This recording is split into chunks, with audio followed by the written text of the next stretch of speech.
저는 사업계획 설명도 중요한데 사업 결산 보고가 더 중요하다고. 그렇죠. 그게 없어. 네.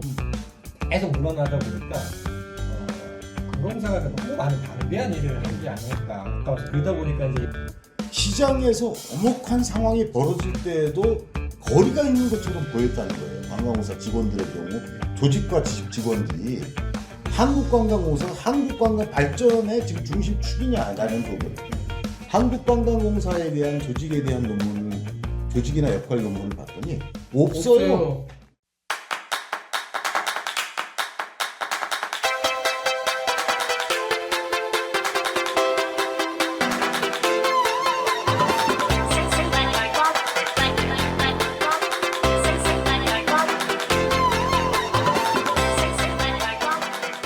자, 이제 현황 파악과 역사에 대해서 좀 더 하실 말씀이 있으신가요? 이제 그걸 저희가 순서를 어떻게 하냐면 히스토리와 중요하게 짚을 거 짚은 다음에 이제 나머지는 이제 정책 비판 그런 걸 좀 해야 우선 되니까 직원 규모 예. 좀 한번 살펴볼까요? 예. 지금 현재 홈페이지상에 나온 거를 보면 임직원 전체가 766명입니다. 예.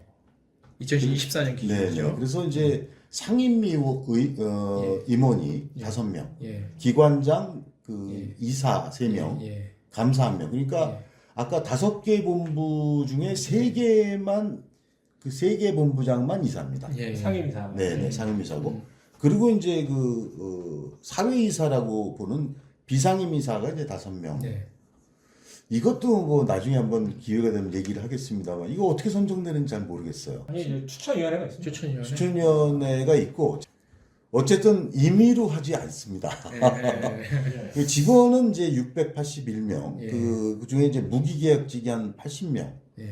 그리고 해외 지사에서 현지 고용하고 있는 것이 24년 기준으로 3월 기준으로 보면 한 133명 정도 이렇게 돼서 현지인 말씀하시는 네, 거죠? 현지인도 있고 예. 또 한국인 중에서 이제 그쪽에 현지에 사는 그 언어에 능통한 유학생 출신이라든가 뭐 그것도 한번 유감인데요. 예. 해외 지사에 우리 외교 그 부도 뭐 거의 비슷한데 예.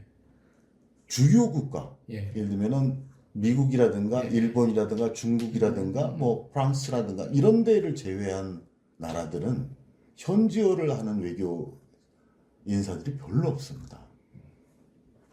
제가 없다고 단언하는 건 아니고 예. 거의 없어요. 그러다 보니까 이 현지 고용 같은 것들이 해외 지사, 이 관광공사도 마찬가지예요.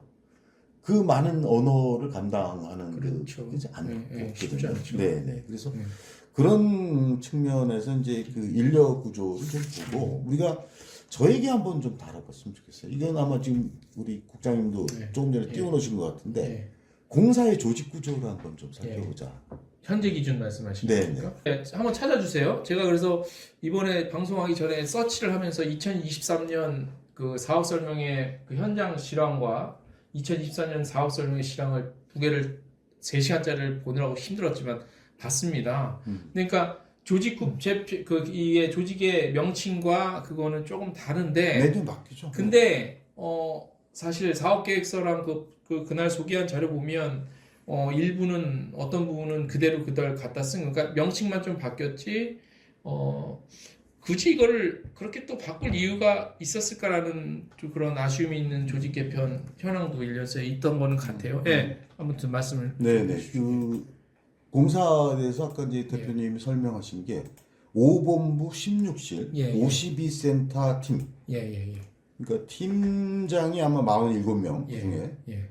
그리고 이제 센터장들이 있는 거고. 예. 9개 국내 지사, 33개 해외 지사. 예.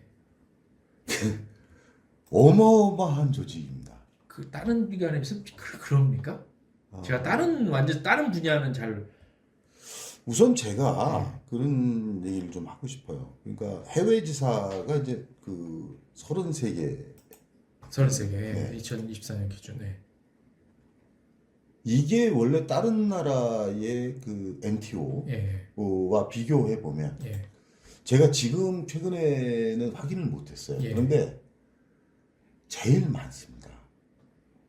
제일 많았어요. 제가 전에 검토할 때 그러니까 해외 지사가. 우리나라의 다른 준정부 기관이나 공기업 아니요, 다른 나라의 나라 대비 관광공사. 예. 에 비해서 예. 네. 그래서 이제 그 뭐 이게 엄청나게 이제 많은 건데 그렇죠. 제가 아까 말씀드린 일본도 26개에 불과한데. 네네. 근데 그 공사의 여러 가지 문제에 이런 게 있어요. 공사가 그 예산에 예. 우리나라의 소위 이 그 관광 부분 예산에 상당한 금액을 공사가 씁니다. 그 23년도 기준으로 보면은 그 수입 합계가 5,400억 정도 되거든요. 예. 이 중에 정부 지원 수입이 4,965억이에요. 예. 그래서 직접 지원이 4,687억이고 예. 간접 지원이 227억. 예. 그렇게 해서 24년에는 현재 최근에 이제 재정의 여러 가지 불안 요소 때문에 예. 4,951억으로 줄어드는데 예. 이게 어마어마한 금액이에요. 예. 실제로 관광진흥개발 기금의 1차 국고 보조액 2020년 기준입니다. 예. 한국관광공사가 60.45%예요. 예. 3,400억. 예. 이건 약간 다른 관점입니다. 예. 기금으로 볼 때. 예. 보조금으로 볼 때에는 민간 보조 사업 1,623억 중에서 예. 79% 이상, 79%에서 79.3% 정도가 공사로 나가는 거예요. 예. 그러니까 절대적인 공공재원이 관광공사로 가는 겁니다. 예. 그렇게 이건 뭐냐면은 민관의 균형이라는 측면에서 예. 여전히 60년대, 70년대식의 정부 주도형 관광지는 가고 있는 거예요. 예. 이게. 그래서 잠깐 질문이요. 자, 제가 조사한 것 중에 그래서 저는 좀 저렇게 많을 필요가 있으라고 한 게 이제 공모 사업입니다. 제가 8개인가 돼요. 34개, 네. 2024년 사업 설명회 기준으로 34개인데 국제관광본부 9개, 국민관광본부 8개, 관광산업본부 11개, 관광컨텐츠 전략본부 6개, 총해서 34개인데 이게 그러면은 박사님 그 재원 갖고 공모사업 그렇죠. 이게 저는 이 항목별로는 제가 방송 시간이 있어서 다 말씀을 못 드리는데 간혹 보면은 성격이 2-3개, 3-4개는 겹치는 게 상당수가 많다고 저는 보거든요. 그러니까 그런 측면에서는 긍정적인 건 저는 너무 많아 보이는데 그 부분이랑은 그 지금 말씀하신 그 비용적인 부분이랑은 그러니까 이럴 거예요. 제가 볼 때 공사가 아무리 예산이 많아도 여러 부문, 그러니까 5개 본부에서 사업을 다 펼치잖아요. 한 개 빼더라도 4개 본부인데 경영본부 빼고 그럼 여기가 각자 그 예산을 쓸 거 아니에요. 그러면 해외지사 부분 33개 부분도 예산이 없을 거예요. 많지 못할 겁니다. 무슨 얘기냐면 저는 옛날에 확인을 하는데 이 공사의 예산의 세부 자료를 접근하기가 굉장히 어렵습니다. 접근하기가 너무 어려워요. 가능한 부분입니까? 가능하다고 제가 말씀 못 드리겠어요. 세부 예산을 접근하기가 어려워요. 근데 제가 옛날에 어렵게 한번 봤던 기억으로는 해외지사의 운영비와 사업비의 비중이 엄청나게 격차가 커요. 태반이 운영비예요. 이건 뭐냐면 지사에 나가게 되면은 여기서 받는 월급 외에 현지에서 받는 수당이 있거든요. 월급에 준하는. 그 월급을 다 주고 거기다가 2017년도 이거 그 이전에도 국감에서 나온 건데 상해지사 직원의 자녀 교육비가 5개월 동안 15,000불인가요? 월 340만 원 정도가 되고 뉴델리 지사에서 15개월 동안 49,000불 그래서 월 280만 원 지원 이런 해외 지사의 자녀 교육비 막 이런 것들이 어마어마하게 요건 아마 많이 줬던 사례일 거예요. 그 연으로 따지면은 뭐 4천 얼마 몇백만 원 정도 되겠죠. 한 명당에 네. 국제학교비용. 아니 본인 것뿐만 아니라 자녀 교육비 이런 두 명까지 이런 비용들을 다 나간단 말이에요. 그래서 과연 이게 괜찮을까라고 제 기억에 좀 오래된 제가 좀 연식이 좀 되다 보니까 오래된 자료를 보면은 호주 같은 경우에 제가 예전에 그 관광진흥 계획을 걔네들 거를 보면은 탑5 이상 관리 안 합니다. 지역별로 탑5? 아니 전 세계 자기네 호주에 오는 방호 네. 인바운드 계획에 탑 5만 관리해요. 길게 해서 탑 5, 탑 10 정도까지. 뭐 미국, 중국 이렇게 오는 나라 그게 자기네들 오는 나라의 탑 5. 예. 그게 현실적이지 않아요? 예를 들면은 지금 보면은 예. 중국 지역이 9개, 예. 일본이 3개, 예. 그리고 아시아 중동이 11개, 예. 미주가 4개, 예. 구주 지역이 9개예요. 예. 그러면 우리나라 인바운드는 지금 어떻게 돼 있을까요? 일단 뭐 중국, 일본, 아시아 위주가 탑 1, 2, 3, 5에 들어가고 그렇죠. 가장 밀리는 게 아마 저 아프리카 중동. 그렇죠. 그런데 구주가 9개. 예. 이게 맞느냐는 그건 좀 거죠. 많네. 근데 너무 많다. 9개나 돼? 이것도 좀 줄인 겁니다. 그렇죠. 그래요? 예전에 일본이 좀 세개인데 아, 오사카 일본, 근데 예전에는 나고야, 많았죠. 이게 줄인 그러니까 게 현저하게 상당히- 줄었잖아요. 전에 일본 예. 그 이명박 정부 예. 그때에 이제 독도 천황발언 예. 이후에 그때 한참 좀 그걸 힘들었어요. 반영한 거예요. 이 숫자가. 근데 요것들이 아마 또 변동될 거예요. 최근에는 일본이 지금 또 예. 그 약진하고 있기 때문에 이게 예. 변하는데 어쨌든 제가 볼 때에 이렇게 많은 지사를 운영하는 것이 많긴 많아요. 적정하냐. 예. 그리고 제가 지금 최근에 그 국제회의 부분에 예. 진흥 계획에 보니까 해외 유치 전담 조직을 2배로 늘린다고 해요. 예. 국제회의 전문 수출 지원 센터라는 것을 18개를 신설을 한다는 네. 게 있어요. 아마 이 조직 체계를 더 확대하는 거로 돼 있어서 저로서는 이거를 큰 틀에서 적정성을 살펴봐야 한다. 명분은 그러겠죠. 일단 뭐 한류를 핑계라는 표현이 조금 어떻게 들릴지 모르겠지만 한류라는 명분이 지금 내세우기 좋고 그거에 따라서 조직 확대를 더 하기에는 명분은 참 좋은 시기이긴 그렇죠. 하거든요. 왜냐하면 국제회의 부분에 그 세계 1등으로 올라가겠다라는 야심찬 목적을 설정한 것. 저는 이거 자체는 동의해요. 예, 맞습니다. 우리나라는 수출 기반의 경제를 갖고 있는 나라고 맞아요. 예. 또 우리나라 주변이 중국과 예. 일본과 미국과 러시아 세계 4대 강국의 중간지대잖아요. 예. 우리 노무현 때는 그 아시아 그 국제 그 균형국론을 얘기했지만 균형까지는 안 가더라도 중간 국가잖아요. 중심 국가는 아니지만 중간 국가. 이것들을 우리가 살리는 차원에서 국제회의 진흥에 야심찬 목표를 갖는 건 절대 찬성. 네. 그러나 이런 일들이 생길 때마다 건건이 조직 확대의 명분으로 삼아가는 방식이 예. 저는 세밀하게 살펴봐야 될 지점이라고 보는 거죠. 근데 저는 지금 박사님 하신 말씀에 반은 동의라는데 반은 좀 반론이 뭐냐면, 그러니까 말씀드리면 명분은 지금 때는 좋지요 말하기 뭐나 뭐 한류 저는 그거 마음에 안 들고 다 K 갖다 붙이는 뭐 K 푸드 다 K 갖다 붙이는 걸로 이제 명분 삼아서 늘어나는데 그럼 내용적으로 어떤 부분을 어떻게 늘리고 거기에 대한 자금 뭐 예산 투입 부분이라든가 내용의 충실성 이런 부분들에 대해서도 좀 더 투명하고 또 그거에 따른 성과 부분도 좀 더 냉철하게 좀 평가해야 되는 부분도 그게 뭐 1년 단위가 됐던 몇 년 단위가 됐던 그런 부분도 반드시 좀 동반돼서 진행이 돼야 되지 않겠냐라는 부분 생각은 있습니다. 근데 방만하기는 한 거는 같습니다. 일본에 비해서도 그렇고. 그렇죠. 그러니까 저는 제 기억으로는 그래요. 이거는 정확한 건 아닙니다. 그냥 제 기억과 그 어떤 제 관점에서 보면은 예전에 김종민 장관께서 관광공사 사장을 하셨어요.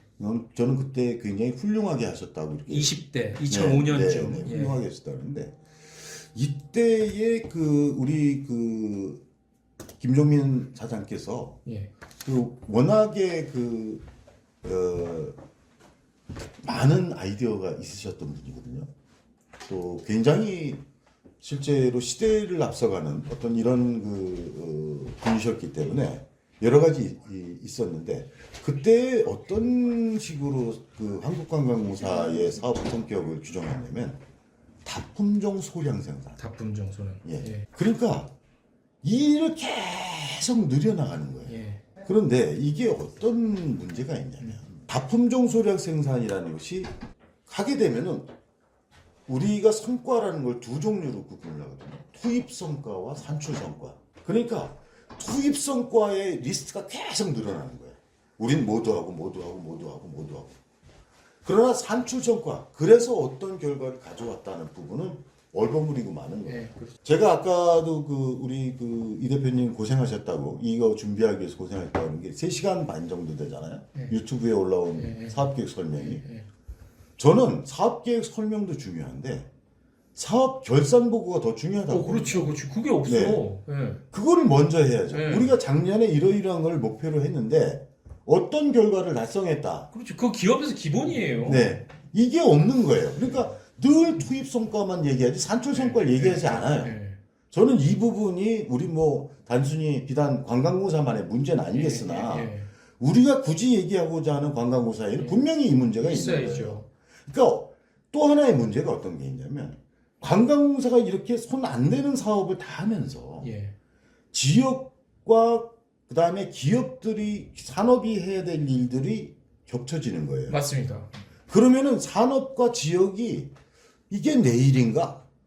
라는 부분. 그리고 해야 되는데 저기가 공사가 해버리니까 예. 공사가 하고 있다고 얘기를 하니까 이렇게 그 소위 망실되는 부분, 리스트를 집어넣음으로 해서 망실되는 부분에 대한 우리의 문제는 없느냐.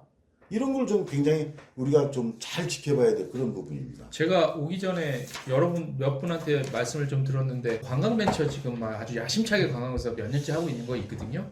이것도 일각에서는 야 관광벤처 이름이 관광벤처긴 한데 이거 중소벤처기업 그쪽에서 할 게 낫지 않아? 굳이 관광공사에서 이거를 굳이 그렇게 할 이유가 있어라는 부분도 있었습니다. 말씀하신 거죠. 예를 들면 하나 그런 부분도 있고 또 뭐 부장님은 관련해서 또 관광공사 하는 일 중에 약간 관광산업의 연구 뭐 이런 부분이 있습니다. 저는 아까 이거 보면서 솔직하게 문화관광연구원하고 겹치지 않을까. 이게 그렇죠. 정확하게 법률에 있는 사업이 이렇게 되어 있습니다. 관광 산업의 연구 개발 사업에서 관광산업에 대한 정보의 수집, 분석 및 연구, 관광산업의 연구에 관한 응역 사업 이렇게 두 가지 이제 법률의 명기가 되어 있거든요. 근데 이게 그렇기 때문에 좀 이게 문화관광연구원하고 중첩되지 않을까. 그래서 문화관광연구원의 설립 목적에 가봤어요. 그랬더니 거기는 그냥 문화 관광에 관한 연구 이렇게 또 지금 두루뭉실하게 표현이 돼서 제가 보기에는 이것도 좀 뭔가 좀 역할이 좀 구분이 돼야 되지 않을까라는 거고, 이게 보시면 관광공사 그 법에 사업의 꼭지가 이게 62년부터 아까 제가 2016년 최근까지 바뀌면서 아까 5번 정도 바뀌었다 그랬잖아요. 어디 계속 늘어납니다. 계속 늘어나다 보니까 관광공사가 너무 많은 방대한 일을 하지 않을까 아까워서, 그러다 보니까 이제 이게 뭐 민간이 해야 될 역할, 또 이제 민간이 어떻게 보면 지금은 좀 미약하지만 좀 계속 투자를 해서 민간 쪽에서 좀 키워서 민간 쪽으로 키워서 해야 될 역할도 있는데, 그런 부분이 좀 관광공사 다 하다 보니까 이게 좀 약간 균형이 맞지 않는 뭐 이런 부분이 되고, 뭐 아까 얘기했듯이 일본 거 JNTO 저도 좀 찾아봤어요. JNT 찾아보니까 JNTO의 그 6가지 핵심 활동들을 보면 거의 인바운드 마이스에 집중되어 있습니다. 6가지가. 근데 뭐 관광공사는 거기에 비해서 너무 좀 다양하게 하지 않을까라는. 그렇지, 너무 다양해. 그래서 어떻게 보면 이게 에브리싱이 이제 나싱이 되어가지고 이런 또 좀 오류를 범할 수 있는 부분이라서, 저는 뭐 공사가 해야 될 역할, 해야 될 업무, 사업, 그 다음에 민간이 해야 될 역할과 사업, 그 다음에 뭐 연구원이 또 같이 해야 될 사업들을 좀 이렇게 정부 차원에서 좀 적극적으로 조정을 하고 거기에 맞게 해서 이렇게 역할과 또 이렇게 미션을 줘서 해주는 게 전체적으로 관광 산업이나 뭐 이런 데 좀 발전하는 데도 좋지 않을까라는 생각을 합니다. 지금 요게 이제 화면에 잘 안 보일 텐데, 이게 이제 일본, 그러니까 JNTO 일본 관광 그 국에서 준 자료를 제가 좀 입수를 한 건데, 이게 최신판 2024년 7월 기준인데, 보면 제가 일본어를 이제 히라가라를 배운 지 제가 한 달 됐거든요. 근데 훌륭하십니다. 근데 보니까 지금 유럽 지도를 보니까 일본이 6개네요. 일본은. 일본이 6개. 아니, 이거 맞춰보시면 될 거야. 이게 진짜 한국은 이게 좀 적어가 있고 요 자료는 또 뭐냐면 일본 정부 그러니까 우리나라 한국관광공사 입장 그러니까 일본의 관광공사 입장에서의 시장별 주요 초점인데 가장 탑 시장이 우리나라랑 홍콩 뭐 이런 타이완이거든요. 가장 많이 오는 시장이고 두 번째 맨 마지막이 이제 중동 아랍 쪽요 뭐 두바이 뭐 이쪽 있잖아요. 아랍에미레이트 이쪽 시장인데 그런 부분에 대한 시장도 그렇게 많지는 않아요. 네.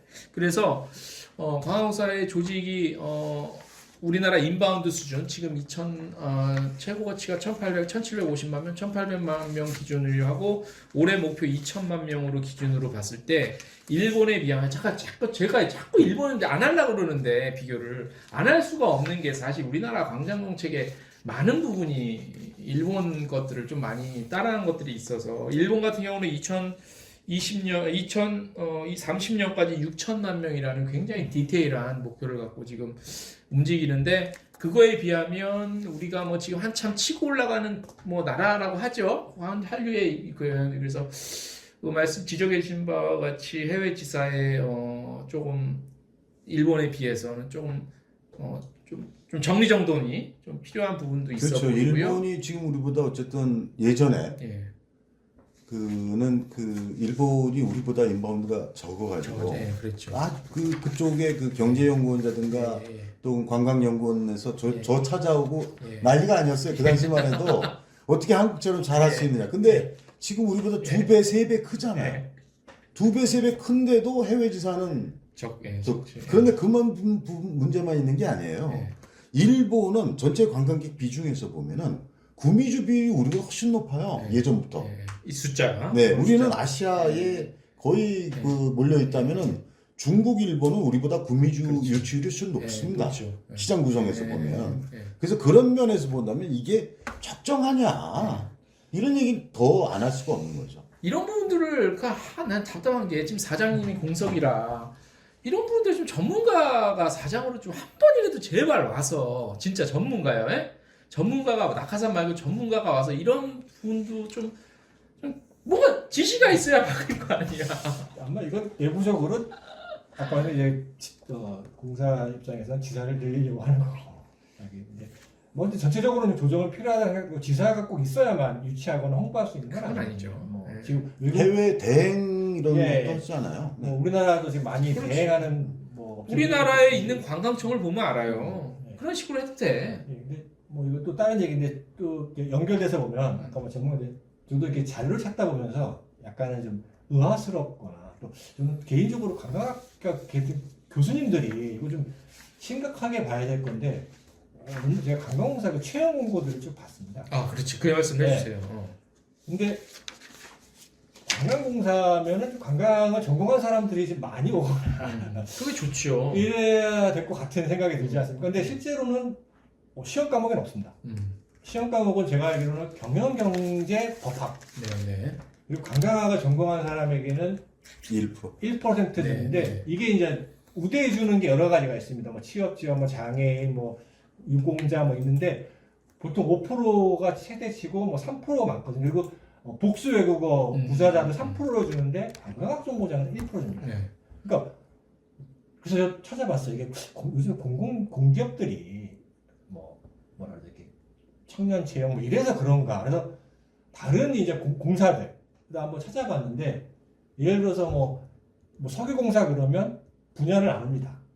뭐 지질, 뭐 토목, 뭐 항모도 있습니다. 배 모는 거. 왜냐하면 이제 시추하러 가기 때문에. 그리고 또 우리가 흔히 얘기하는 경영지원 파트도 따로 있고 뭐 거기서 이제 뭐 회계도 뽑고 뭐 IT도 뽑고 근데 어떻게 보면 직무를 다양하게 해서 뽑는데 관광공사는 그런 게 구분이 없어요.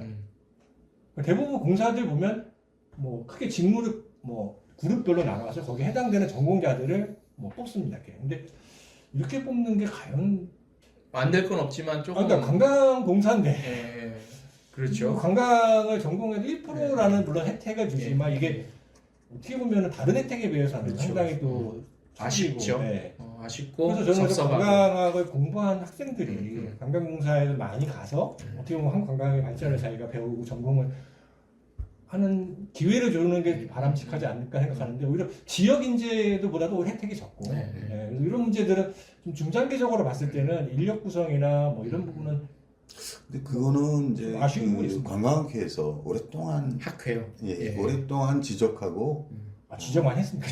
제안했었어요. 그래서 아, 이 부분은 뭐 이것뿐만이 아니라 사실은 공무원 조직에서도 관광 전문직, 예, 그 관광직을 만들어 달라 하는 예. 요구라든가 이런 것들이 우리 학회에서의 오래된 그 수건이었고요. 아, 관광 전공이라는 것이 왜 필요한가라는 부분을 짧게만 좀 말씀드리면 이건 지식의 문제가 아니에요.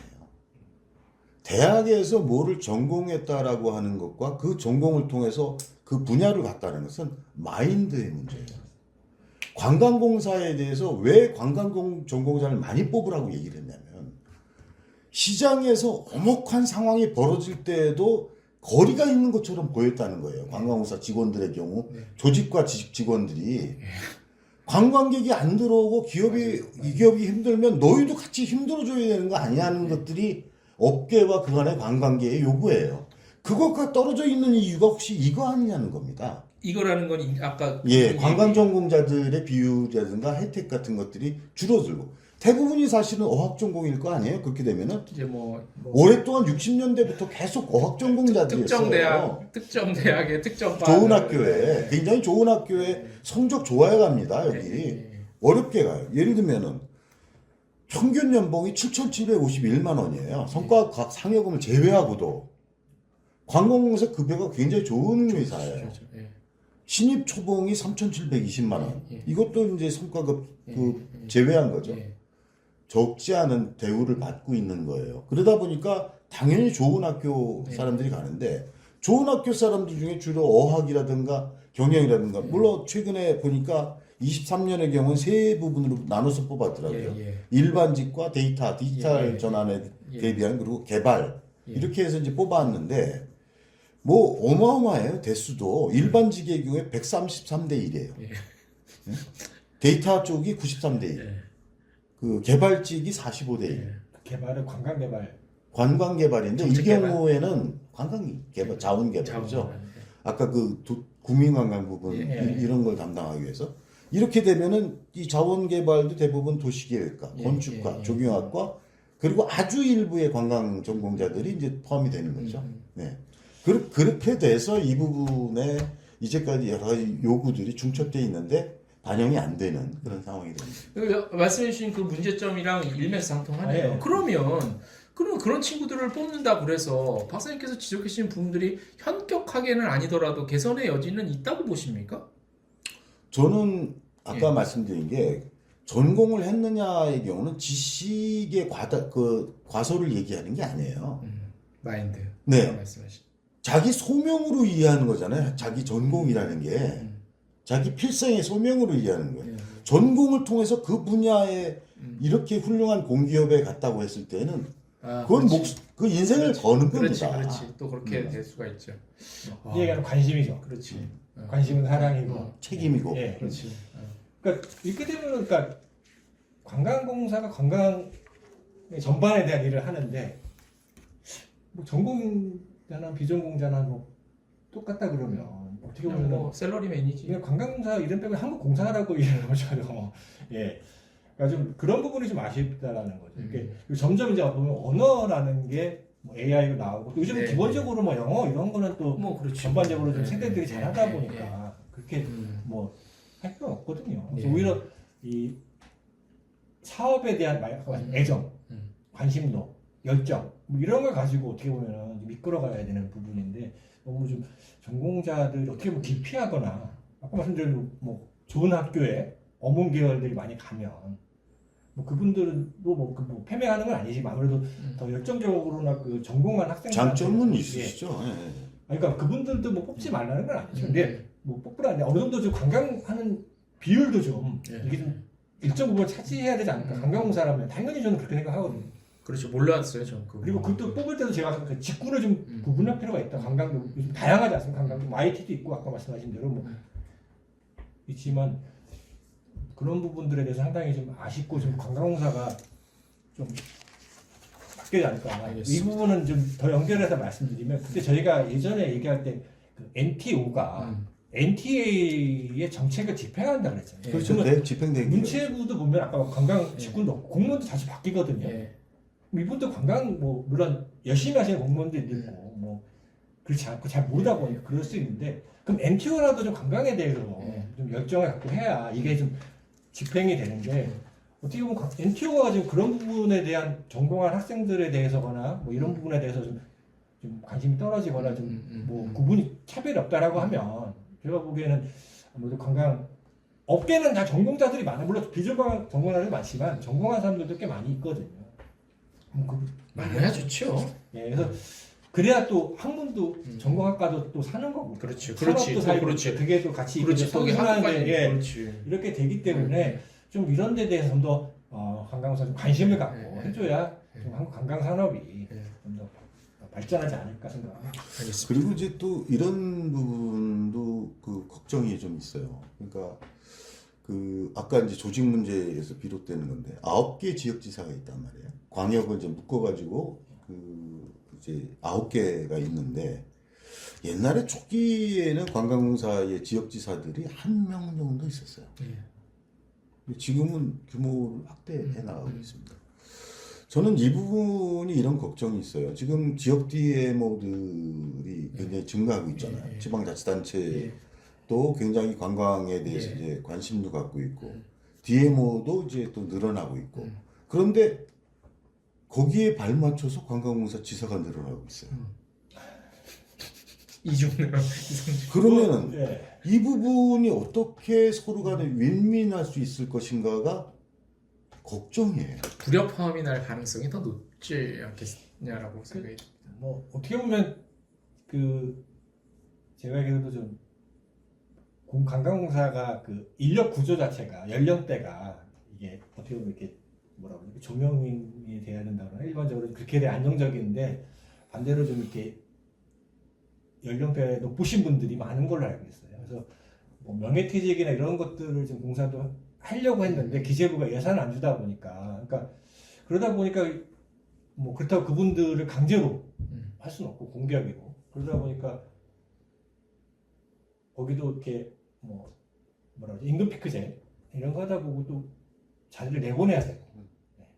그러다 보니까 자리는 필요하고 이러다 보니까 말씀하신 대로 지사를 많이 만들 수밖에 없고 그래서 또 반면에 일할 수 있는 젊은 직원들은 TO에 묶여 있다 보니까 뽑을 수가 없고 많이 예, 좀 이런 좀 어떻게 보면 좀 약간은 그 조직의 연령대 구조의 문제도 있지 않을까라는 그 뭐 아마 그거는 관광공사만의 문제가 아니라 공기업 전체가 이제 소위 철밥통이라고 하는 거 아니에요? 그 일반적인 좀 그 사회 비판을 따지면 그래서 그거는 그냥 공통적인 그 문제일 건데 문제는 그 문제를 이런 그 지역지사 이런 부분으로 만약에 해결했다면 만약에 그러면 이거 좀 문제죠.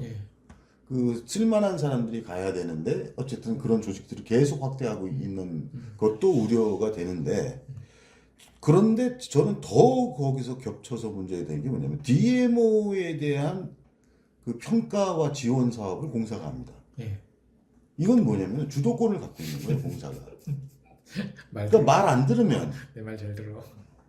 한 번 매기는 거고 말 잘 들으면 또 당근이 가는 거고 저는 이 구조의 균형성을 잘 살펴봐야 된다고. 저는 단정하는 건 아니에요. 구조적으로 걱정의 여지가 있다.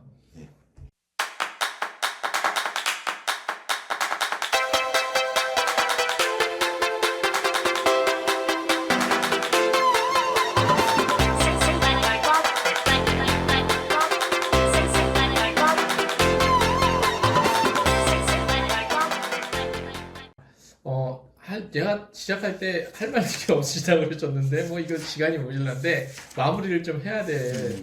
근데 충분히 말씀을 해주셨나요? 어떻게 이 말은 꼭 해야겠다라고 하신 부분 그거를 좀 한번 짚고 그러니까 못하셨던 부분 짚고 마지막 마무리를 해주는 방향으로 가겠습니다. 박사님 혹시 또 저는 그 아까 이제 우리가 모두 얘기했잖아요. 그 첫 그 관광공사 사장이 관광공사의 아마 임무가 30년 정도는 달성될 것이다. 시장이 충분히 그 발전이 돼서 그게 굉장히 의미심장한 얘기거든요. 이 2배가 되는 기간이 됐어요. 물론 그 기간 동안에 아까 최 국장 지적하신 대로 역할들이 계속 늘었죠. 그 역할들 중에서는 우리가 동의할 수 있는 것도 네. 있고 이거 그런가라고 갸우뚱거릴 수 있는 부분들이 있단 말이죠. 그래서 그런 것들이 여전히 있음에도 불구하고 관광공사의 저는 전반기 30년 최고였다라고 좀 평가합니다. 전반기 30년이면 한 1980년대 90년대 초까지. 90년대 초까지. 그래서 예. 이 당시에 제가 알기로는 관광공사가 그 60년대의 그 중후반인가요? 예. 그 파타총회를 성공 개최하고 예. 흑자 경영을 돌았으면서 국영기업체 중에서 우리나라 국영기업 중에 최초로 그 단체 표창, 기관 단체 표창을 받습니다. 네. 수치라고 해서 왜 깃발에 이렇게 주는 처음으로 왔어요. 공기업 중에서 네. 전체 공기업 중에서. 그래서 제가 볼 때는 이제 그렇게 됐는데 아까 말씀하신 대로 5번의 내부적인 혁명을 했지만 혁신을 했지만 이게 적합한 혁신이었느냐에 대해서 계속 몸짓만 사업만 부리는 측면이냐 아니면 정말로 관광진흥에서 필요한 부분을 해가고 있는 거냐라는 그런 걱정이 있다라는 큰 틀에 제가 문제 제기를 하고 그러나 이거는 한순간에 한 번에 이 부분을 확인하기는 어려울 겁니다. 네. 꾸준히 우리 업계와 학계가 또 혹은 공사 내부에서 이런 것들을 지켜보면서 이게 적확하게 가고 있는 거냐. 한국 관광에 복무하고 있는 거냐. 네. 한국관광공사가 한국 관광 발전의 지금 중심축이냐라는 부분. 중심축이냐와 중심축이어야 하느냐까지 다 따져야 됩니다. 그러니까 공사의 역할 부분에 대해서 저는 한번 검토를 해야 되고요. 마지막으로 제가 이제 몇 가지 그 조금 지적을 해두고 싶은 게 우리가 이제 홍도표 사장이 그 예전에 99년에 비리 혐의로 이제 그 중간에 못하셨죠. 임기를. 그리고 이참 사장이 일본에서 부적절한 행동을 해서 이제 나가신 그런 부분. 또 변추석 그 사장이 그 차은택 씨하고 이제 갈등 문제로 해서 이제 물러선 어떤 이런 부분도 있었고. 아까 말씀드린 2017년 국감에 이제 그 지사 직원들의 그 자녀 교육비 과다 지출 문제 그리고 경평에서 받은 돈 그 평가로 해서 108억인가 성과급을 나눈 것들이 당시 시장 상황하고 맞지 않았다. 전체적인 국민 정서와 맞지 않았다. 그리고 2020년에는 광고 조회수 논란도 있었어요. 그렇죠. 네, 그래서 이 부분들이 그 저는 그 굉장히 그 좀 의미심장한 그런 그 부분이라고 보는 겁니다. 예를 들어서 관광공사의 경평이라든가 여러 가지 국가평가 여러 가지 평가에서 좋은 인바운드 실적이라든가 좋은 결과 있으면 그거 다 관광공사 실적으로 가져가요. 과연 이게 맞는 거냐 하는 그런 부분도 있거든요. 물론 저는 뭐 긍정적인 부분도 있지만 또 지금 아까 우리 최 국장님은 한국문화관광연구원과의 역할 그 부분에서의 그 분담 부분의 부적절성, 모호성이죠 정확하게. 그런 부분도 있지만은 예를 들어서 한국방문위원회와의 그 분담의 그 저거는 어떠냐. 또 각급 협회와의 관계, DMO와의 관계는 어떻게 할 거냐. 결국은 이해관계자로부터의 관계성의 적절성 부분은 저는 다 점검받아야 한다. 그리고 이 부분은 오늘 얘기를 못하지만 이 부분들은 꾸준하게 업계와 학계가 모니터링해 나갈 필요가 있다. 이렇게 말씀드리겠습니다. 만약에 점검을 하면 박사님 누가 어디서 점검해야 되는 거예요? 뭐 국정감사 정도? 아니 뭐 정확하게는 이제 뭐 문화체육관광부가 정부에 어쨌든 그러니까 뭐 관광정책을 총괄하니까 점검해서 뭔가를 제재를 한다는 게 아니라 그런 거는 점검이라기보단 조정이죠. 조정? 예, 그러니까 아까 말씀드린 관광공사의 역할이나 사업들이 계속 늘어나잖아요. 근데 이게 뭐 어떻게 보면 이제 민간의 역할이 부족할 때는 공공이 뭐 할 수밖에 없지만 또 민간의 역할이나 규모가 커지면 거기에 걸맞게 좀 역할 분담이 돼야 되는데 오히려 역할이 그러니까 분담이 되는 게 아니라 역할이 관광공사 역할이 계속 커지는 거죠. 근데 이렇게 되면은 뭐 항상 그렇지만 모든 게 너무 비대해지다 보면 본말의 전도가 되고 이게 어떻게 보면은 뭘 하기 위한 조직인데 나중에는 그 조직 자체가 살기 위해서 그냥 하게 되다 보면 목적을 상실해 버리는 그 존재의 이유를 그렇게 될 수밖에 없거든요. 그래서 아까 제가 말씀드렸듯이 에브리싱이 이제 나싱이 될 수밖에 없기 때문에 관광공사가 NTO로서 정부의 전체적인 그림을 이끌어가는 중심을 잡고 아까 얘기했듯이 뭐 지방의 그 RTO나 뭐 업계, 협회 이렇게 좀 학계뿐만 아니라 약간은 좀 중심을 잡아서 다 이렇게 좀 각자의 역할을 갖게끔 가부서 이렇게 끌고 나가는 함께 나가는 뭐 어깨동무에 나가는 좀 그렇게 나가는 좀 모습이 또 그렇게 가야만 이제 어떻게 보면 이렇게 앞으로 경쟁의 시대에 한국 관광이 좀 발전하지 않을까라고 하고요. 또 아까 말씀드린 이제 좀 외국인 유치는 뭐 제가 예전에도 말씀드렸지만 한국의 경제 규모나 위상이 올라갈수록 늘어날 수밖에 없습니다. 그러니까 제가 외국인 유치는 한국 홍보에 대한 부분도 전략을 이제 바꿔야 된다는 거예요. 마인드 사고 자체를 이제 그러니까 예전처럼 광고 많이 한다고 해서 많이 오지는 않습니다. 광고하는 게 홍보라는 것도 광고랑은 다를 수 있거든요.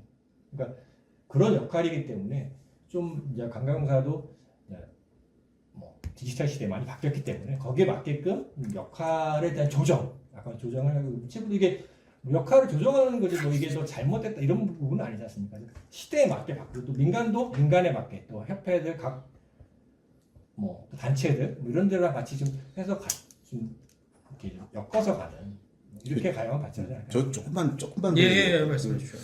우선 제가 그 관광 홍보 부분의 여러 가지 성과 같은 경우도 다음에 한번 좀 얘기를 했으면 좋겠어요. 왜냐하면 이날치인가요? 그 옛날에 범 내려온다 막 이런 것들 굉장히 칭찬해 줄 부분이 많아요. 그런 부분은. 그래서 이런 것들도 이제 좀 더 그 얘기를 했으면 좋겠는데 제가 약간 생뚱맞은 얘기라면은 제가 예전에 연구원에 있을 때에 타부처 공무원들하고 좀 보는 일들이 많았어요. 뭐 기재부라든가 또 뭐 그 산업부라든가 이렇게 만나면 그 공무원들이 우리 문화부하고는 약간 좀 다른 분위기가 있어요. 그러니까 어떤 얘기들을 하면은 이런 얘기를 해요. 그 국과장들이 그게 정부가 해야 될 일입니까? 저는 이 질문을 굉장히 중요하게 봐야 된다. 공사가 해야 될 일인가? 라는 부분에 질문을 가져야 된다. 다른 데서 해야 될 일을 공사가 굳이 하는 이런 의미입니다. 그렇죠. 그래서 그 문제를 저는 좀 깊이 천착해서 한번 봤으면 좋겠고 사실은 제가 15년 정도 전부터 한국관광공사를 그 두세 개 정도 조직으로 이렇게 그 전문화해서 분화하는 것이 한국관광 발전에 필요하겠다. 그 이유는 관광진흥을 끌고 나가기 위해서 더 많은 수장들이 그 필요하고 또 관광공사가 어떤 이렇게 그 조직은 뭐 7,800명으로 작은 건 아니지만 그러나 사업에 비해서 작다. 그러면 결국은 어떻게 하냐면은 용역을 하는 거예요, 다. 대행 용역을 다 내보낸다는 거죠. 그럼 용역 전문기관이지 과연 해외 진흥이라든가 관광자원의 전문성을 갖고 있는 거냐? 그런데 이러한 여러 가지 논의들이 제가 알고 있기로는 있었어요. 그런데 이런 것들이 다 차단당했어요. 소위 공사의 정치력에 의해서. 뭐 제가 깊이까지는 얘기를 안 드리겠습니다. 뭐 되게 들은 얘기도 있고 짐작하는 얘기도 있지만 그래서 공사의 발전이 무엇인가에 대해서 근본적으로 고민하고 이번에 사장이 왔으면 좋겠어요. 기대는 그렇게 저도 바라는데. 그리고 이제 아까 말씀드린 이제 마지막 말이 업계와 학계가 이 부분에 이제 숙제를 하는데 우리 대표님 이거 어떻게 해? 그럼 어떻게는 제가 이런 얘기 하나 할게요. 지금 이번에 카타 같은 경우에도 그 여러 가지 위원회를 만들어서 이제 혁신위원회를 지금 가동하고 있는데 이런 데서 이런 얘기를 점검해 나가야 합니다. 업계와 공사가 적절하게 지금 분담해서 윈윈으로 가고 있느냐 이런 부분. 왜냐하면 아까 얘기했는데 4,5천억 원의 예산이 있잖아요. 이것들이 거의 다 공사로 가는 이런 것들과 이제 좀 더 갖고 올 수 있는 건 없냐 이런 얘기를 할 수 있고 학계 같은 경우에 제가 이번에 정말 실망을 했어요. 이거 준비하면서 한국관광공사에 대한 조직에 대한 논문을 조직이나 역할 논문을 봤더니 없어요. 저도 그래서 어려웠던 거니까. 학교가 10여 개가 넘는 학교가 있는데도 관광에 네. 없어요. 네. 이런 것들. 그리고 아까 이제 우리 모두에 얘기했죠. 국감이라든가 이런 데서 별로 지적사항이 안 나온다고 최근에. 네. 이게 어떤 거를 반영하는 것이냐면은 의원들이 이 부분에 대해서 관심이 없는 거예요. 그래서 그러나 이거를 고칠 수 있는 건 누구예요? 행정부와 입법부잖아요. 네. 그럼 입법부와 업계가 학계가 다시 이제 그 협동을 해서 우리가 공사를 해야 하자는 게 아, 아니잖아요. 그럼요. 관광주의자인데 네. 관광공사를 사랑하죠. 예. 그리고 제가 뭐 그런 얘기 하고 싶진 않지만 네. 공사에서 수많은 교수님들 사실은 그 평가라든가 자문이라든가 통해서 뭐 어떻게 보면은 다 그거 주시잖아요. 그런 네. 비용들. 그러다 보니까 이분들이 비판을 못 해요. 100% 이해합니다. 그래서 여기 비판을 못 하는 겁니다. 그래서 근데 정신 차려야 돼요. 한국 관광이 그렇죠. 발전하기 위해서. 이 얘기하고 끝내겠습니다. 저는. 알겠습니다. 자, 사실 제가 시간 때문에 그렇지 평가하고 좀 분석하고 또 개선돼야 될 부분은 사실 더 많습니다. 많은데 시간 관계상 이 정도로 마무리를 하고요. 말씀드렸다시피 저희는 관광주의자들이기 때문에 관광공사를 좋아합니다. 그리고 마지막으로 혹시나 오늘 저희가 드린 말씀 중에 잘못됐거나 반론이 좀 필요하다고 생각이 되시면 우리 뭐 관광공사 관계자분이나 아니면 또 어쨌든 관계되시는 분들이 나와주시면 땡큐죠. 반론을 좀 제기하고 싶으면 언제든지 출연하시면 환영하고요. 또 출연 외에도 메시지를 저에게 주시면 따져보고 분석해서 맞는 메시지다라면 저희가 또 방송을 통해서 내보내는 것으로. 저 하나만 예, 얼마든지. 지금 또 이 대표님 말씀하셔서 그러는데요. 저희 구독 좀 해주세요. 그동안 저희 돈 벌려고 하는 거 아닙니다. 아니 제가 말씀. 관광주의자들이라고 이름을 붙인 이유가 예, 저희는 관광 발전 외에는 아무것도 생각하지 않아요. 맞습니다. 그런 공유의 장을 처음으로 만들었고 맞습니다. 지금까지 해왔고 앞으로도 해갈 겁니다. 여러분들 같이 도와주시는 거는 구독. 이거 좀 부탁드리겠습니다. 이거 제가 말씀을 드려야 되는데. 아니 말씀을 너무 점잖아서 안 하셔서. 저는 딱 30초만 예. 시청을 부탁드리잖아요. 네. 이게 시청보다는 저 관청이라고 얘기하거든요. 관청? 그러니까 이 관광이라는 게 볼관자인데 네. 이게 보이시자고 의미가 다르거든요. 이 관이라는 건 뭐 꿰뚫어 보는 거예요. 예. 시청은 그냥 보는 거예요. 예. 그래서 저는 그 관청에서 보고 또 저희가 잘못하거나 네. 좀 뭐 아니다 이렇게 좀 바꿔야 된다는 의견 있으시면 또 주시면 네. 좋고 그래서 저도 좀 꼭 관청을 해줬으면 좋겠다는 알겠습니다. 자, 오늘 관광주의자들 한국관광공사에 대해서 한번 짚어보고 평가를 해봤습니다. 마치겠습니다. 수고하셨습니다. 네, 감사합니다.